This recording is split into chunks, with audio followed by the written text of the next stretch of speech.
To make pita, you start with warm water that's between 100 and 115 degrees. And you add 2 teaspoons of yeast, active dry yeast, and a tablespoon of honey. You mix it all together and you let it sit for 10 minutes. Okay, it's been 10 minutes. What I actually did was I switched the liquid from a 1 cup measuring cup to a larger 2 cup one. As you can see, it has expanded and grown quite large, so that's why I switched cups. And yours may not look this fluffy and all, but it should have that foam on it. And what that does is it actually indicates that the yeast is alive and active. The reason why you add the honey, or you actually can use table sugar, is because the yeast feeds on the sugar and it helps it grow. So this is what you're going to need in the next steps of this process. You're going to need a large bowl. You're going to need 5 cups of flour. Now I'm using all-purpose flour today, but sometimes I do half whole wheat and half all-purpose flour. Sometimes I do half all-purpose flour and half bread flour. So you have your flour. You need 1/3 of a cup of vegetable oil. In this case I use canola oil. And you need salt, and it's a tablespoon of salt. Now if you forget to put the salt in, your bread will have a flat flavor to it. You need the salt for flavor. That said, be aware that salt inhibits the growth of yeast, so you want to add the salt in your last mixing, and I'll show you how that goes. So what I'm going to do is I'm going to take the 1 cup of the warm water with the yeast, and I'm going to add 1 cup, doesn't have to be exact, but approximately 1 cup of the flour to this mixture. I'm just going to stir it up really good.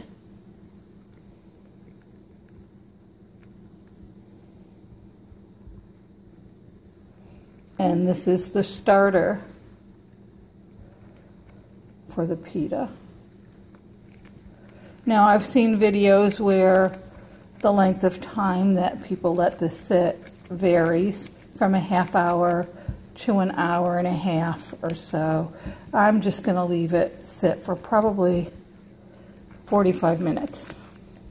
Sorry for the shadow in the photos, but the light is behind me. Okay, so that's it. This part is complete, and I'm going to cover it. Some people use saran wrap. What I do is I have a lobster pot cover, and I just sit the lobster pot cover on top of that, and I let it sit for 45 minutes. Okay, so that's it with the lobster pot cover on it. I let it sit for 45 minutes. It works better in a humid, warm environment because that helps the yeast to grow.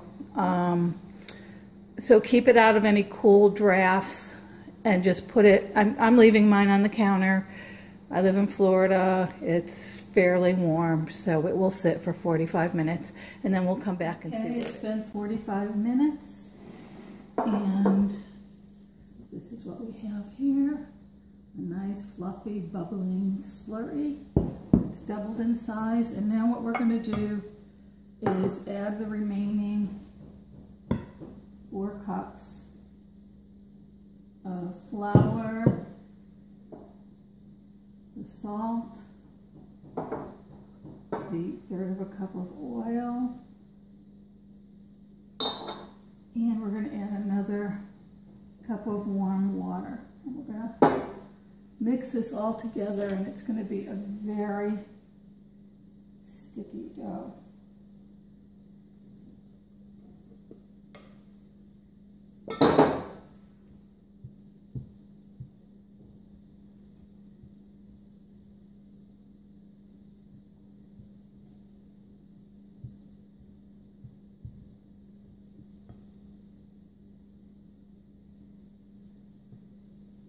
The fun part about making pita is that it's easy, number one. Number two, it tastes better than store-bought pita, and it comes out warm and just delicious and soft and flavorful. And you can freeze it, and I make little packages and give them as gifts. It's just wonderful. Really wonderful to have and to make. And once you make homemade pita, you will never want store-bought again. Now, I originally said 5 cups, but I realized I was mistaken. It's 6 cups of flour that you'll need. First, you start the slurry with 1 cup, and I just added 4, but I really need another cup, so I'm gonna kind of get this off my hands and add 1 more cup of flour. I can tell by the feeling that I was off, and I realized that I had given an incorrect amount.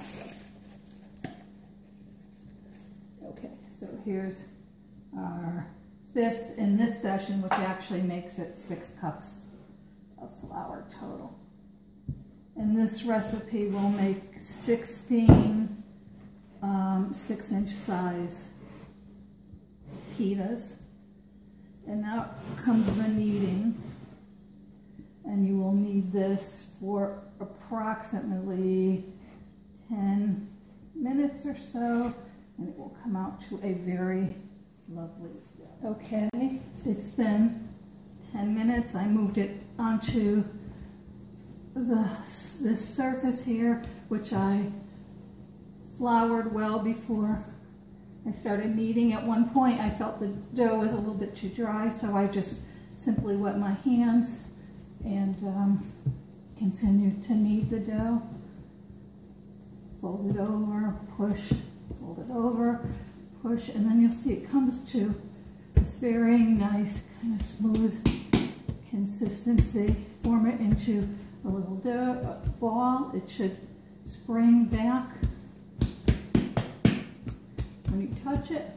Now I just pour a little oil in a dish, and I move it around and coat both the dish and the dough fairly well, because it's going to rise in here, so you want the edges of the bowl to also be a little, and that keeps it from forming a crust or getting tough.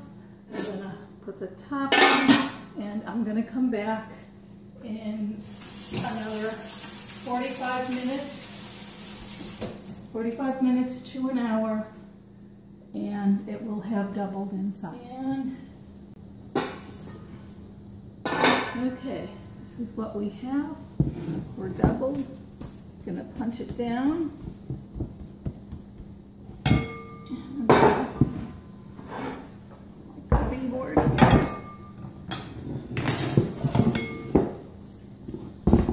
it out on a floured surface. Gonna roll it into a bowl. Again. We're just pinching it under like that. Make it round.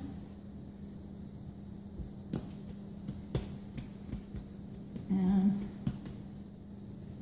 either with a pastry cutter or a knife, we're going to cut it in half this way.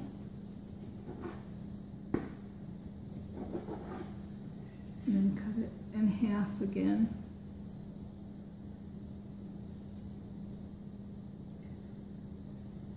This way.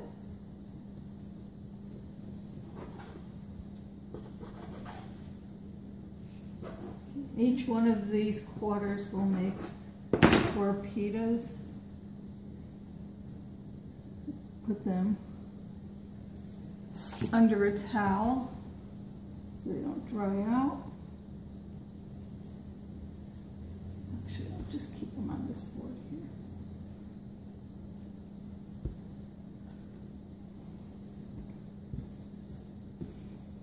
Okay, this is how I do it. I make them into a ball again. Nice little round ball. And I cut them into quarters again.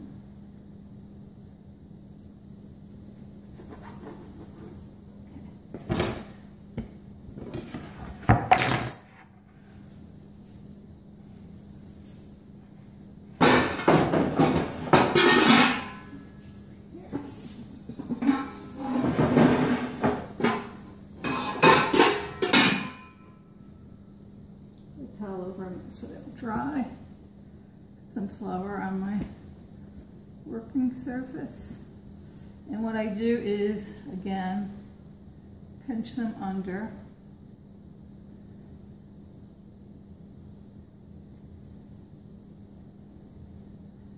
Make them into a nice little ball. And then I'm just going to roll them out into 6-inch circles. You'll find that as you start doing them more and more, you'll get better at rolling them out. And it's really goes pretty easy. 6-inch circles.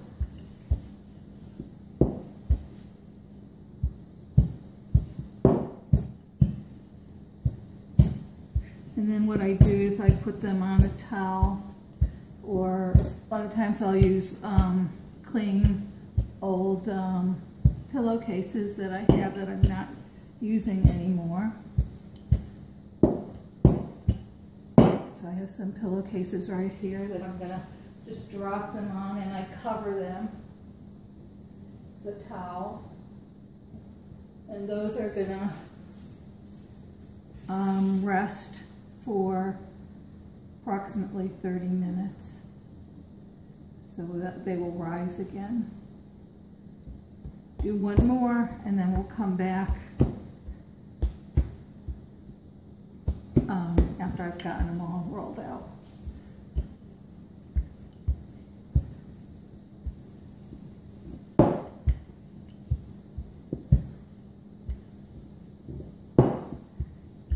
And when I finish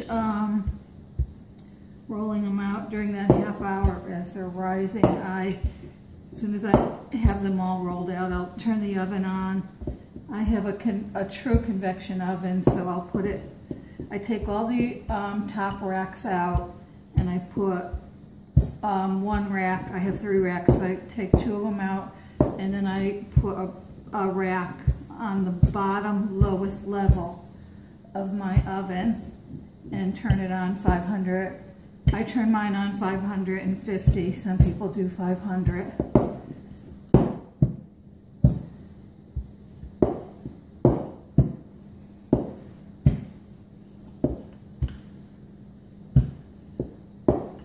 Okay, there's the second one, and I'll finish doing the other 14 and come back. I just put one of the pitas in the oven for 2 minutes on the first side. Let's see if it'll pop for us. What happens as it bakes, the moisture inside with the high heat causes it to expand and pop open. So let's see if this one's going to pop all the way. You can see the air pockets beginning to form. It cooks really quick.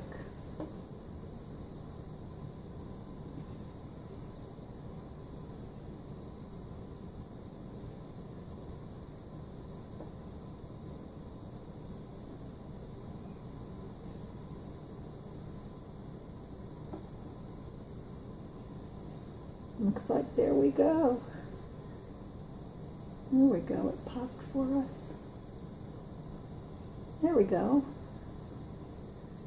Oh, somehow it cracked there and it let a lot of the air out. That's okay because you're going to cut it in half anyways when you serve it. It'll be a perfect pita pocket.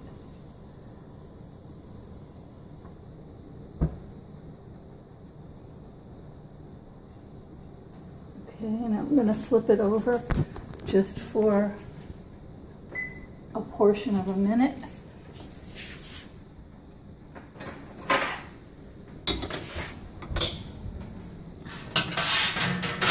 There we go.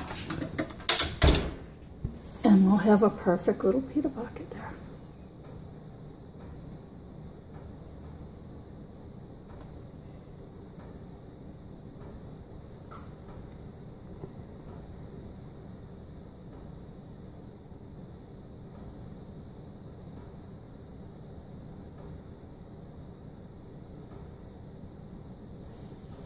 Okay, and I think it's done, so I'm going to take it out now. And if all goes well for you, you'll have a bowl of pita pockets to serve or give away or whatever. Let's see if I can get the scissors over here. Let's cut. There we go.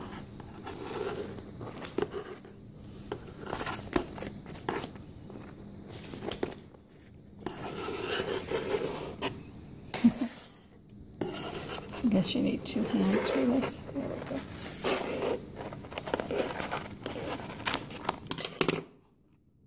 There we go. And there's your perfect little pita pocket, still steaming. I hope this helped.